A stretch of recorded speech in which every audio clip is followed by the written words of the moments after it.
ವಿಡಿಯೋದಲ್ಲಿ product wise subtitle ಹೆಂಗೆ ಹಾಕೋದು ಅಂತ ಅದ್ರ ಬಗ್ಗೆ ಮಾತಾಡೋಣ. ಈಗ ನೀವು ನೋಡ್ದಂಗೆ ಇಲ್ಲಿ ಸೇಲ್ಸ್ ಪರ್ಸನ್ ವೈಸು ಯಾವ್ಯಾವ ಪ್ರಾಡಕ್ಟ್ನ ಸೆಲ್ ಮಾಡಿದ್ರು ಅದನ್ನು ನಾವು ಹಾಕಿದ್ವಿ. ಈಗ ಪ್ರಾಡಕ್ಟ್ನ ಅಸೆಂಡಿಂಗ್ ಆರ್ಡ್ರಲ್ಲಿ ಹಾಕೋದು ಹೆಂಗೆ ನೋಡೋಣ. ಈಗ ನಾನು ಈ ಪ್ರಾಡಕ್ಟ್ನ ಸೆಲೆಕ್ಟ್ ಮಾಡ್ತೀನಿ. ಇಲ್ಲಿ ಯಾವುದೋ ಒಂದು ಸೆಲೆಕ್ಟ್ ಮಾಡ್ತೀನಿ. ಇಲ್ಲಿ ನಾನು ಡೇಟಾಗೆ ಬರ್ತೀನಿ. ಡೇಟಾದಲ್ಲಿ ನೀವು ನೋಡ್ದಂಗೆ ಅಸೆಂಡಿಂಗ್, ನೀವು ಆಲ್ರೆಡಿ ಇದನ್ನು ನಾವು ನೋಡಿದ್ವಿ ಆಲ್ರೆಡಿ. ಈಗ ನಾನು ಕ್ಲಿಕ್ ಮಾಡ್ತೀನಿ. ಅಸೆಂಡಿಂಗ್ ಆರ್ಡ್ರ್ ನೋಡಿ, ಎಲ್ಲನೂ ಅಸೆಂಡಿಂಗ್ ಆರ್ಡ್ರಲ್ಲಿ ಸೆಟ್ ಆಯಿತು.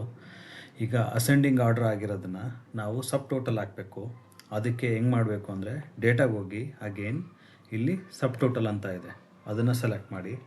ಸೆಲೆಕ್ಟ್ ಮಾಡಿದ್ರೆ ನಿಮಗೆ ಇಲ್ಲಿ ತೋರಿಸುತ್ತೆ ನೀವು ಯಾವುದಕ್ಕೆ ನೀವು ಸಬ್ ಟೋಟಲ್ ಹಾಕಬೇಕು ಅಂತ. ಅದಕ್ಕೆ ನಾನು ಪ್ರಾಡಕ್ಟ್ ಅಂತ ಸೆಲೆಕ್ಟ್ ಮಾಡ್ತೀನಿ. ಆಮೇಲೆ ಇಲ್ಲಿ ನೀವೇನು ಮಾಡಬೇಕು ಅಂತ ಕೇಳುತ್ತೆ ಫಂಕ್ಷನ್ನು, ಅದರಲ್ಲಿ ನಾನು ಸಮ್ ಅಂತ ಹಾಕ್ತೀನಿ. ಆಮೇಲೆ ಯಾವುದಕ್ಕೆ ಸಮ್ ಹಾಕಬೇಕು, ಯಾವುದಕ್ಕೆ ಸಬ್ ಟೋಟಲ್ ಹಾಕಬೇಕು, ಅದು ಸೇಲ್ಸಿಗೆ ಹಾಕಬೇಕು ಅಲ್ವಾ. ಅದನ್ನು ನಾನು ಮೂರನ್ನೂ ಸೆಲೆಕ್ಟ್ ಮಾಡ್ತೀನಿ.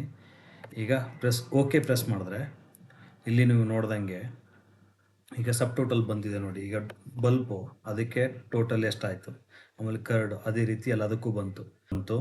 ಇಲ್ಲಿ ನಿಮಗೆ ಇಲ್ಲಿ ಡಿಫ್ರೆಂಟ್ ಟ್ಯಾಬ್ಸ್ ಕ್ರಿಯೇಟ್ ಆಗಿದೆ. ಇಲ್ಲಿ ನೋಡ್ದಂಗೆ ಇಲ್ಲಿ ಪ್ರೆಸ್ ಮಾಡ್ತೀನಿ ನೋಡಿ, ಇಲ್ಲಿ ಟೋಟಲ್ ಗ್ರ್ಯಾಂಡ್ ಟೋಟಲ್ ಬರ್ತಾ ಇದೆ. ಟೋಟಲ್ ಎಲ್ಲ ಪ್ರಾಡಕ್ಟ್ಸ್ದು ಎಷ್ಟು ಸೇಲ್ ಆಗಿದೆ ಅದಕ್ಕೆ. ಆಮೇಲೆ ಸೆಕೆಂಡ್ ಅಂತ ಪ್ರೆಸ್ ಮಾಡಿದಾಗ ನಿಮಗೆ ಯಾವ್ಯಾವ ಪ್ರಾಡಕ್ಟಿಗೆ ಎಷ್ಟು ವ್ಯಾಲ್ಯೂ ಬಂದಿದೆ ಅದು ತೋರಿಸ್ತಾ ಇದೆ. ಆಮೇಲೆ ಥರ್ಡ್ ಒಂದು ಪ್ರೆಸ್ ಮಾಡಿದ್ರೆ ಕಂಪ್ಲೀಟ್ ಮತ್ತೆ ಸ್ಪ್ಲಿಟ್ ತೋರಿಸ್ತಾ ಇದೆ. That's it for this video. ನಿಮಗೆ ಈ ವಿಡಿಯೋ ಇಷ್ಟ ಆದಲ್ಲಿ ಲೈಕ್ ಮಾಡಿ, ಶೇರ್ ಮಾಡಿ, ಸಬ್ಸ್ಕ್ರೈಬ್ ಮಾಡಿ. Thank you for watching.